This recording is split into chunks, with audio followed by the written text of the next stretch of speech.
Today's episode of Entertainment Drive-Thru is brought to you by Audible.com. Audible.com has over 180,000 audiobooks and audio products. Get your free audiobook of your choice at audibletrial.com/edrivethru. Welcome to Entertainment Drive-Thru. Today's special is Patrick Moraz, legendary keyboardist.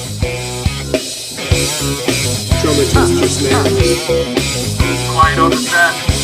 Ladies and gentlemen, welcome to the stage. Hello, welcome to Entertainment Drive-Thru. I'm Anna, with me is my co-host Dan, and today we have an amazing keyboardist and composer. You may know him from bands like Yes and the Moody Blues and amazing solo work. Let's welcome the one, the only, Patrick Moraz! Yeah, welcome to the show. Hello. How's it going? Fantastic. It's actually very good. I mean, I can't believe that I'm hearing you so clearly, despite the weather here. I mean, of course, on the Gulf Coast of Mexico right now, it's been there's huge storms these days. You know, I mean, they come and go, and I'm actually. I mean, about 3,500 miles from where you are, right? Wow. Well, we're actually a little bit farther than that because we're actually currently in Iceland. Oh, wow. Yeah, so I actually completely understand with you because the rain has been absolutely atrocious today as well. Yeah, I mean, you know, I wouldn't say atrocious because there's always beauty in the rain. Oh, yeah. And about the rain, it's always fantastic. Here, we need it always more than ever anyway. So, you know, we're very lucky that there's not too many floods exactly in the area where I am, you know, where we are, you know. It's very good. It's been very, very good, you know. Right, but right. It's great to hear you, and I'm very, very happy that did you have a chance to either receive the CD or hear some of it of the Actually, I was just listening to it again before we started this. I absolutely love it. I think it's great. And actually, I did want to comment on one track that I find absolutely hilarious. I like that you have a song called "The Drums Also Solo." Yeah. Was that to assure everyone that drummers actually are allowed to solo as well? Well, you know, it's actually also a double entendre because when I used to have the duet. The Moraz Bruford. When I used to play with Bill Bruford, on every show, on every live show we used to do, he used to take a drum solo, and the solo was called itself, had been composed by Max Roach, who was a very, very famous jazz drummer, and still is, although he's late, you know. He passed away many years ago, but and the solo was called "The Drums Also Waltzes" because it was in 3/4. Nice. Okay. I took the inspiration and the influence of the first part of it, and then I thought, well, why not the drums also solo? I love it though, and it's a great song, and I love because it's kind of interesting because it's like it's really, I mean, you can just tell it's a drum song. I mean, it features the drums from the start to the finish. Right, and in the middle there's that exactly at the strategic point. There's this, and funny enough, it's a 31 bar solo. Wow. It's not a 32 bars or 34 bars or whatever. We made sure that it was like something odd, although it's in, of course it can be understood in 4/4 or whatever, but it's 31 bars from the very start of the featured drum solo until the end after those piano chords. I wanted to keep the chords very ethereal, and you know, just like random clouds, you know, just above. That's why I did I played those sounds. We played on the roads with some echo chambers, you know, like a little bit kind of 80s or whatever. But you know, I like to do it like that because I could also imagine this. Actually, all this music that we have can be played either by our trio or quartet or quintet, you know, the way it is on the album, but it could also be played with a big band, or some of it even with the Harp Symphony Orchestras. I mean, at least with a big band, all these riffs, ta-ba-dan, ta-dan, ta, and all this stuff, I could imagine very well playing that with and I think I'm intending to have that made into a reality for some live shows and promotion shows that we want to do. Oh yeah. And you know, it's funny that you brought that up about the 31 measures, because that's something I've always wondered about, progressive music and, fusion and stuff like that. I always wonder if it's like, we write our songs and then just halfway through writing it, we go, okay, now this sounds good. How can I make it weird? Yeah. I mean, that's also, fantastically enough, even in a structured piece like that, we still allow us as much freedom as possible. Right. And that's, I would call, the epitome of random kingdom, because random is probably whatever's coming completely spontaneously, of course. And the kingdom is probably the most organized form of society somewhere where there's monarchy or something, And, so, and I always talk about also, in every aspect of at least my creativity or the creativity I share with other people, I have the fortune to share with other people. I always think and talk about a very important factor, which is the epitome of creativity lies in the state of dynamic tension and balance between extreme forces in opposition. Right. Nice. Because that's the way I always conceive something. Of course, I always am very, very interested and always inspired on the spot by spontaneous thoughts and very clear kind of, also improvisational thoughts and so on, which I can turn into instant compositions. But I like also in lay terms, in very simpler terms, I could say it's the poetry of creation versus the prose of fabrication. Okay. Nice. And that's the way I always conceive some pieces of music and creative art. That's it. Right, and I have to know, what's your thing with aliens? Because I noticed that there's not one, not two, but 3 songs on this record that have alien in the title. Well, I tell you what, I always have the word alien in my pocket or in my wallet because I'm a registered alien myself. Yes, thank you. Okay. So this is. And it's funny enough because I've got some very, very good friends of mine today, which just happened to visit the United States coming from LA on their way to Florida, and they just happened to have arrived in Roswell today. No way. About an hour ago. Can you believe that? I just got the message from them, No, but I'm always extremely passionate and interested in everything extraterrestrial or potentially extraterrestrial, of course, and the universe and what's in the cosmos and, the discovery and, everything which has to do with those topics. I'm always extremely interested and passionate about that. So alien for me, is like alien. I like the fact that I would also have been able to secure a little name actually on the, would you believe on GoDaddy or whatever, and it's called alienintelligence.net. Oh, really? Nice. No. I haven't done it. I haven't done anything with it, but, yet. but you've got it. I'm maybe, yeah. Yes. And the Jungle Aliens. That's a title which came to me so naturally. And it has nothing to do with anything other than exactly what it is. I haven't been even thinking about any kind of either creatures or from outer space or whatever. It's just Jungle Aliens. For me, the music felt exactly right with that kind of title. It didn't take me more than half a second to come up with it. And I also love because being a fellow foreigner, I'm originally from Iceland, and then I moved to the States, and I also lived in Vienna for a little bit. So maybe the alien thing also, and also the interest in other things, does it come at all from being a foreigner and traveling so much? Because I feel like the more I travel, the more open I am to things, and everything, you know, it opens up a whole new world, and then you become sort of interested in everything. Yes, absolutely.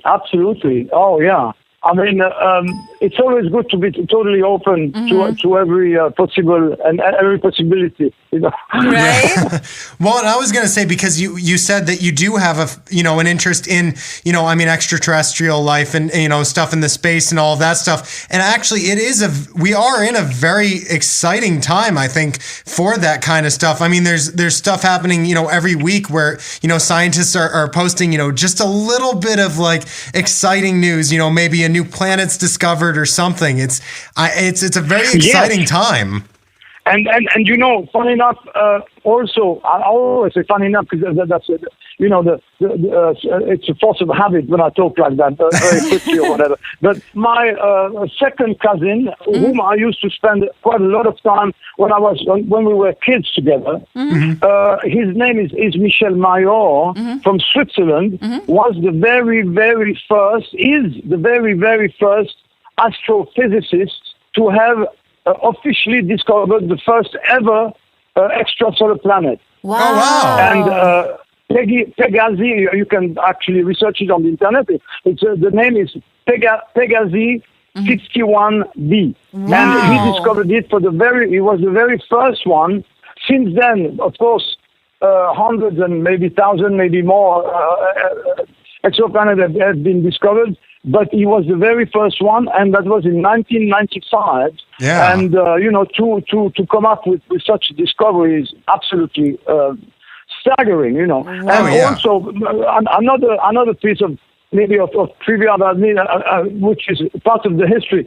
When I was in school, in my first high school in Vevey, Switzerland, my very best friend, we were sharing the desk together in most of the classes, because he went into scientific, with mathematics and so on, and I went into Greek and Latin and so on, because I wanted to become an anthropologist, and he wanted to become a pilot.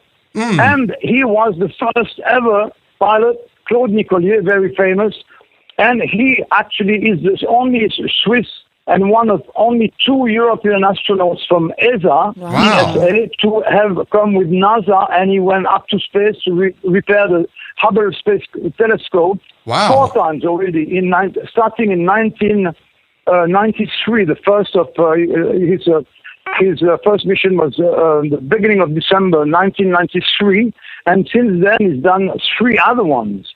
But the first one was in 1993, and I was able to even forward to him my very first piano solo album, which I had made to exactly 1 hour, 3,600 seconds, and I had forwarded to him to see what the perception in time would be, if it would be different in space than on Earth. And the perception of this exactly 1 hour of music of my first piano solo album, which was called Windows of Time. Nice. So, we have some historical landmarks there, Wait. Yeah. And so it was completely different, or what was the results from it? Oh, yeah, but exactly. I actually will never been able to know exactly what the perception in that time was, but it could have been maybe several nanoseconds, or maybe 0.23 milliseconds or something like that, Right. Who knows? Right. I mean, but it depends. It depends also in which kind of state one would listen to that album. Right. And, it could be, of course, especially maybe longer, maybe shorter. And, it depends also on the personality of the listener. But I think, scientifically speaking, it wouldn't be going more than a few nanoseconds. Oh, yeah. All right, well, we're going to take a quick break to listen to a clip from Jungle Aliens by the Moraz Album Project, but we will be right back.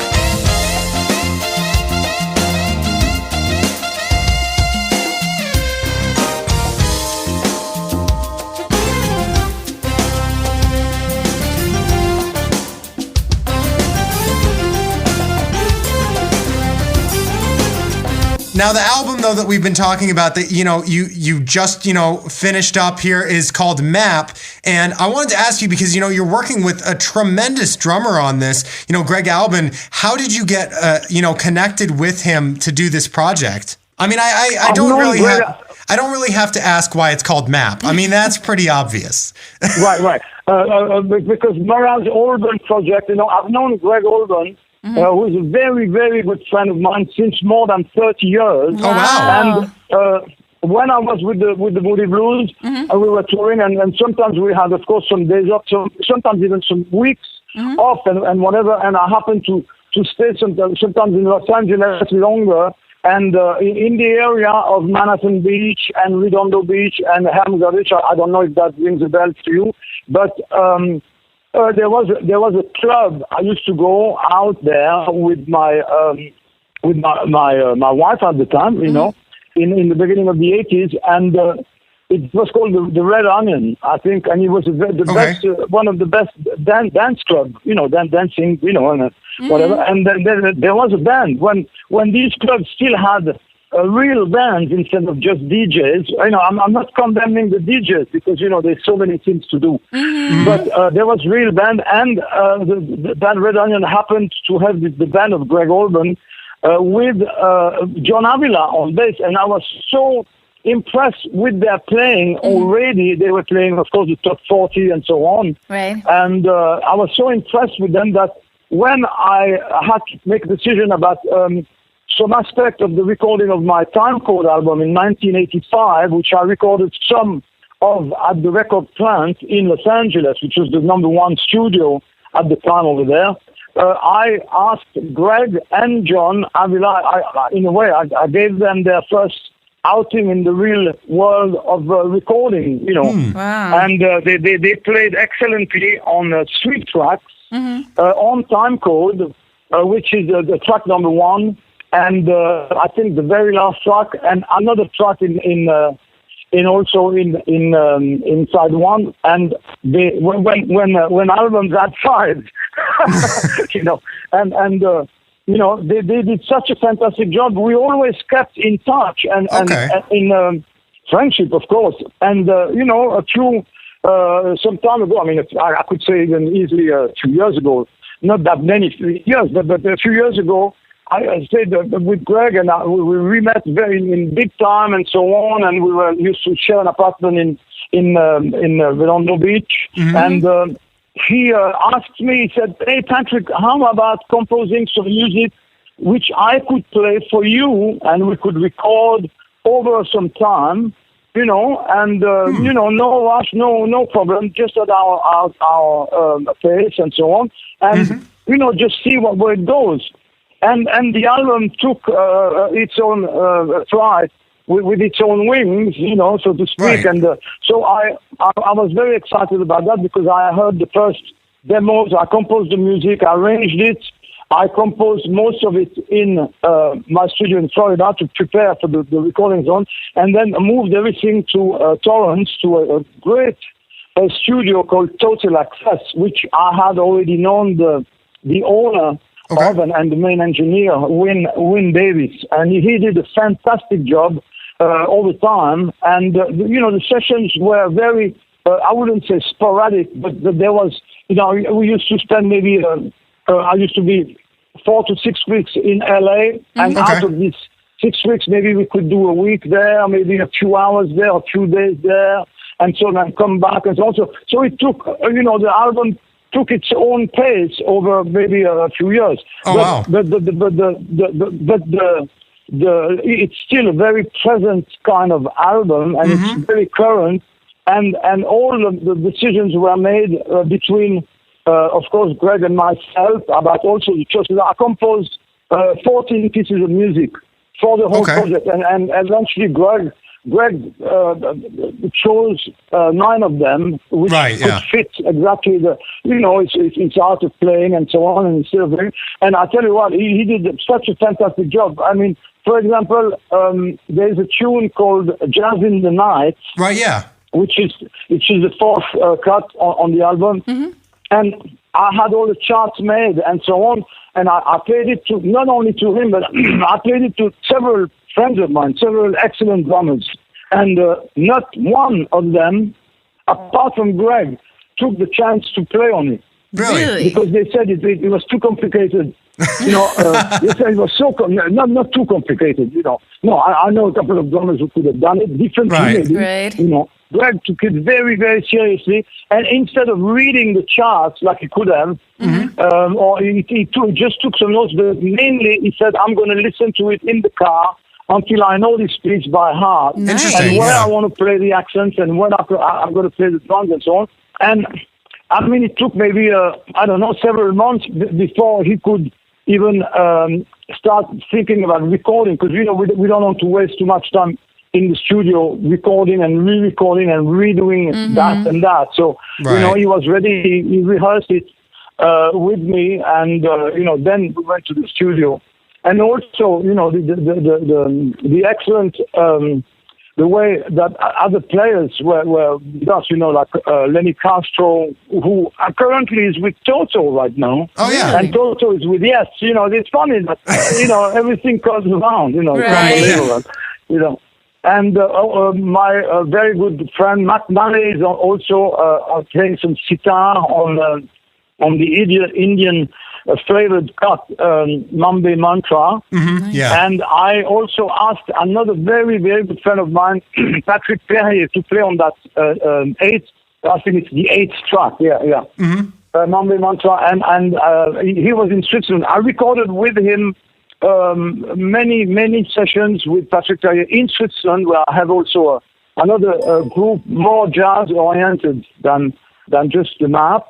But also a very sought-after bass player, and I think that's the first time that his name is appearing on a what we can call an American recording, And I think it's going to become very, very famous. He's a young player. I mean, he's in his 30s, but he's very sought after. I think he does at least 3 to 4 sessions every day, plus at least 3 or 4 concerts every week. It's not two per day sometimes. Oh yeah, he's extremely sought after, and he's a very reminiscent.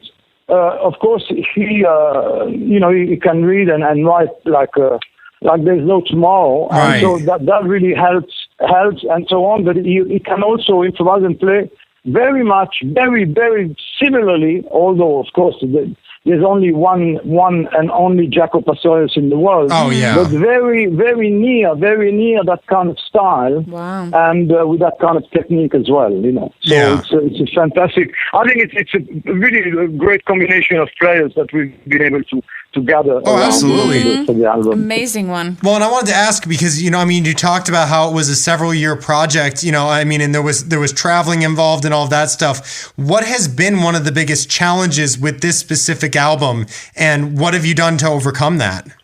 Well, during the recording process, we tried also different sounds, different the choice of different snare drums, and Right, yeah. since we had that kind of very flexible part, we could also choose the best snare itself, the Yeah. hard snare, because Greg is a collector of drums as well. I mean, he's got about 27 snares. Oh, yeah. So it's like me. I've got several keyboards, as Right. you probably know. It's only something a musician would understand. Yeah. I mean, I was fortunate enough as well during the late 90s. No, I mean, we're talking about much after that. But I was also associated with a place which was called the Audio Playground in Orlando, and the owner of it had a collection. He was a collector of keyboards, and he had Nice. 1,300 keyboards. Wow. So that was absolutely staggering. I mean, I was like in heaven there. Are you sure? To play and record, and that, I did actually compose all kinds of stuff there, and the beginning of the century and so on. And then, of course, I moved to Switzerland and back, and there was a lot of. And then when I started, after 3 years, I started when Greg asked me to start composing these pieces. it didn't take me very long to compose the pieces, you know. But what took longer, of course, was the pros, the fabrication in the studio of all this stuff, you know. And you know, we had a very, very good bunch of team of engineers as well in Florida in my studio. With a gentleman called Ari Coles, and very, very good guy. You know, you can see him on YouTube. He has his own videos as well. And of course, I have with me a very, very good friend from France and Canada and France. You know, it's Pascal Danon, who's probably one of the very, very best engineers in the land. You know, and he covers the whole area here in that part of Florida where I am. And, you know, I was able to take some of these guys with me on the cruise to the edge last year, which I did 3 live concerts. I mean, I was, you know, contracted to do 2, but I was asked during the cruise to do an extra piano concert, you know, and I did. And that was very, very well received as well. So, I have a very, very good team of engineers and technicians, and you know, fantastic. You know? Right, nice. Well, speaking of things that are challenging, we actually have a new challenge for you today, because we are because we are up to our segment, the question of the day. Actually, today's episode of Entertainment Drive-Thru is brought to you by Audible.com. Audible.com is offering listeners a free audiobook of your choice and a free 30-day trial membership. Just go to audibletrial.com/edrivethru and choose from over 180,000 audio programs. Download a title free and start listening. It's just that easy. Go to audibletrial.com/edrivethru. That's audibletrial.com/edrivethru and get started today. I say actually, and I say actually because this segment the name gets changed so often. It's tough to remember which one it is. But this month, what we are doing is a special month, and it's actually going to continue into next month. Is we're actually going back to our original months, and we're picking some of our favorite questions that we asked in the beginning to get new answers this time, because we really wanted to choose these. So your question is, what do you think would be the worst superhero or superpower? Oh, that's a very interesting question. Oh la la, that's it. But I'll tell you what, the worst could be a superhero. I mean, it depends if you want to include a religious answer or anything to do with religion in your answer, because or in your question. Because I can tell you that some of the superheroes and some dictators of some states in the world. I'm not going to name any, but I mean, you know, we all know who they are, and I think by their country they're probably considered superheroes, but not by us. And I think I'm a very spiritual person. You see, I'm extremely. I even went to visit. I was invited to visit John of God in Brazil. Wow. The other day. I'm not, but I think, you know, I've also created a cantata with the names. I mean, many names of God, but nothing to do with specific religions, because that's where people are getting very confused and so on. So anyway, it's funny enough for me to talk about this. I'm in a church here. Unbelievable. But I would say that some, you know, the worst superheroes, it's not so much the superheroes that we see in the cartoons or the comic characters or anything like that. It's something to do with either the theocracies of this world or the non-theocracies of this world, and you know, and some I don't know if that answers part of your question. No, I wouldn't like to name. I think you're basically what you're getting at is the worst superhero is Donald Trump. No, no, I couldn't. I'm not. I can't get into the politics of that. Right. I mean, Thank you. Exactly. No, I get that. It's a very, very. The only thing I'm not allowed to do in the United States, but because I'm a resident alien, Right. For real, is that I'm not even allowed. The only thing I'm not allowed to do is to vote. Right. Yeah. True. To vote on anything political. So anyway, of course, I mean, being originally also from Switzerland, I have a kind of neutral approach to all these things. And I know that there's some absolutely outrageous things which are happening nowadays, But they're fun. I hope that answers at least some part of your question. Yes. I have to say, though, I do love that answer, though. I think that's really cool because it kind of takes the question in a different direction where, the obvious answers are like the ability to, turn your stomach into something or, doing like weird things. Like those would be like the obvious ones. But you took it in like kind of like a thought-provoking way. Yes. I like that. Taking us all over to Yeah. different countries, to different things of what we consider a superhero. We got a whole philosophy out of it. I Yeah.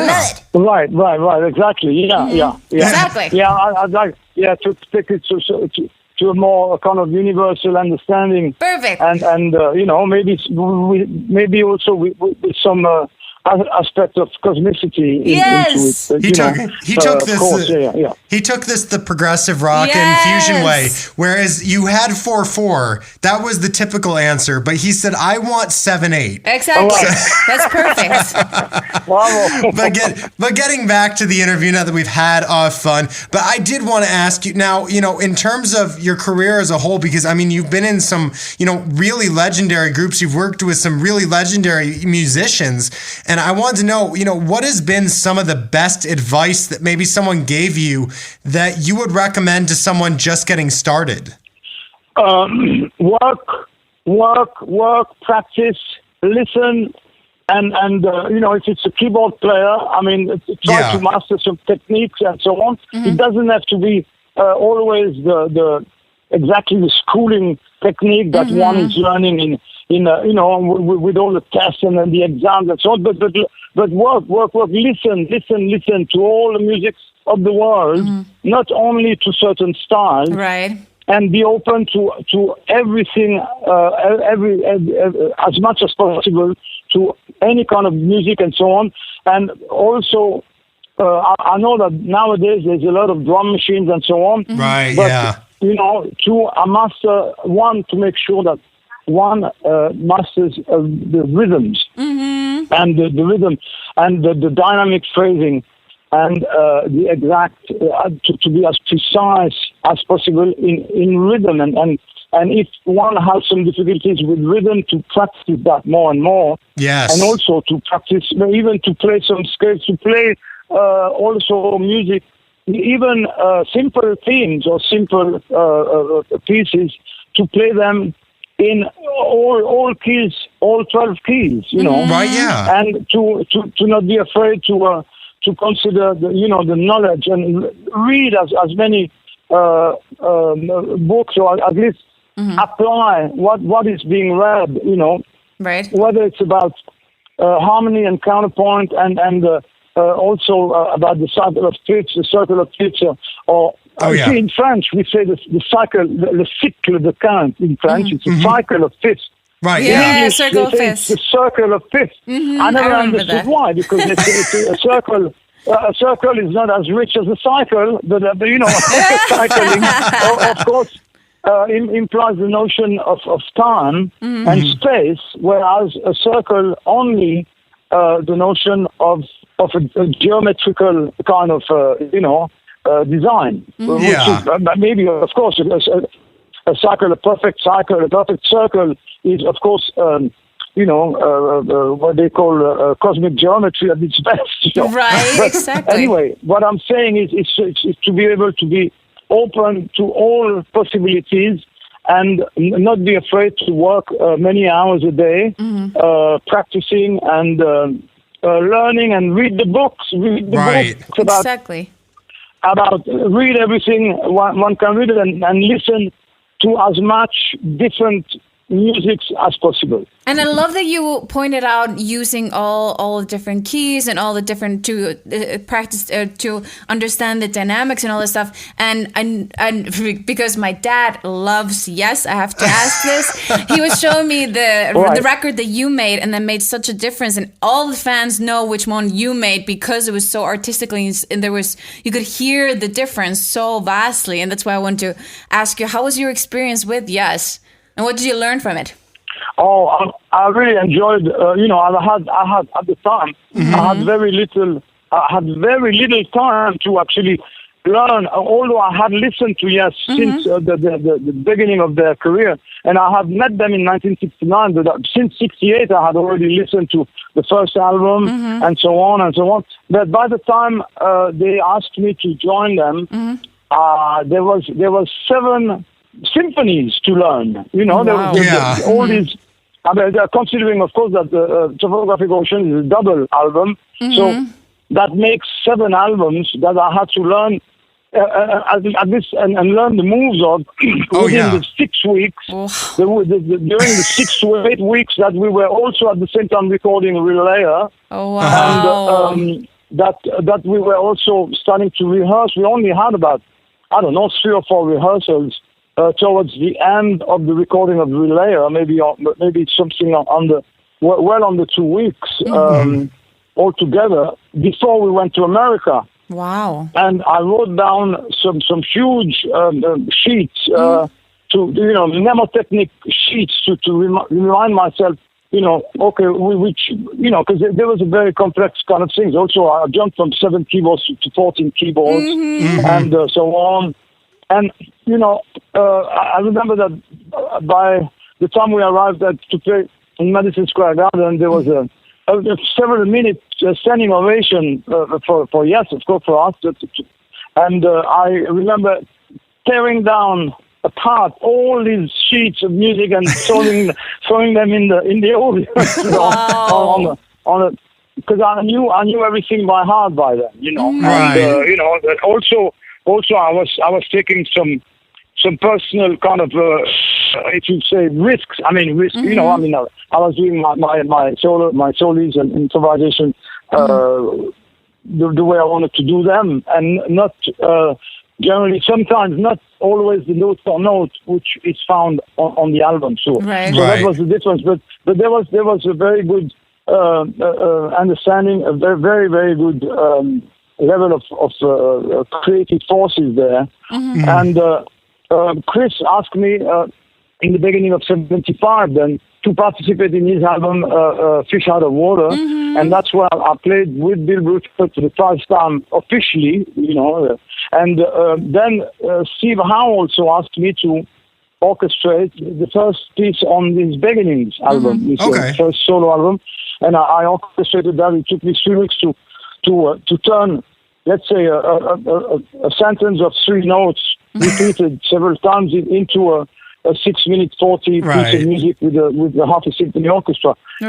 And I conducted that was a very big challenge for me because we were also preparing to go on to the second tour, and we had already started to compose all together and mutually, but all together as well, for going for the album which was going for the one, which unfortunately I was not able. I mean, I was not able. I was not, invited at the end to record because Rick came back, and that was that. But I had the most unbelievable series of concerts with them, and the reminiscences and the memories of all these. I think the biggest concert Yes ever took. From the Roosevelt Stadium or the JFK Stadium after Philadelphia, when we had 135,000 people. Oh yeah, that was a very very memorable. Well, unfortunately, I hate to say this, we are getting down to the end of our interview. But before we go, where are places that our listeners can find out more information about MAP? They can find out. Okay. If they just want to go to the map.website, like www.themap, in small letters, the map dot website, not the map.com or the web. No, just the map.website, and then they click on that. That will take them to one of the independent distributors that we have, which is very, very good company, and they can listen to the samples of all the tunes, and they can also read about the artists, about of course, Greg and myself and the other guys as well. Excellent. They just going into that, and all they can go to my. I think I've got a couple of websites. And either Facebook as well, but they can go to patrickmoraz.com and hey, we got the bell. That's wonderful. Nice. Look, perfect. That's perfect timing. patrickmoraz.com and patrickmoraz.net. Yeah. Because there's different lengths on the samples, and they can also listen to the other albums I've done. Excellent, excellent. Well, thank you so much, Patrick, for being on our show. It's really been an absolute honor to talk to you. Thank you. Man, myself too, and thank you so much for your most interesting questions. Really, really good. Thank very you. good. Thank you so much. Yes. And thank you for the help with the CD. And all the best, and all the very best. Great weekend, Thank and you. all the best to your fans and listeners, okay? Thank you. Thank you. And for more information on Patrick Moraz and the podcast, go to entertainmentdrivethru.com and subscribe on iTunes. Like and follow us on our Facebook at facebook.com/entertainmentdrivethru and our Twitter and Instagram at edrivethru. Hello, my name is Patrick Moraz, and you are listening to Entertainment Drive Thru.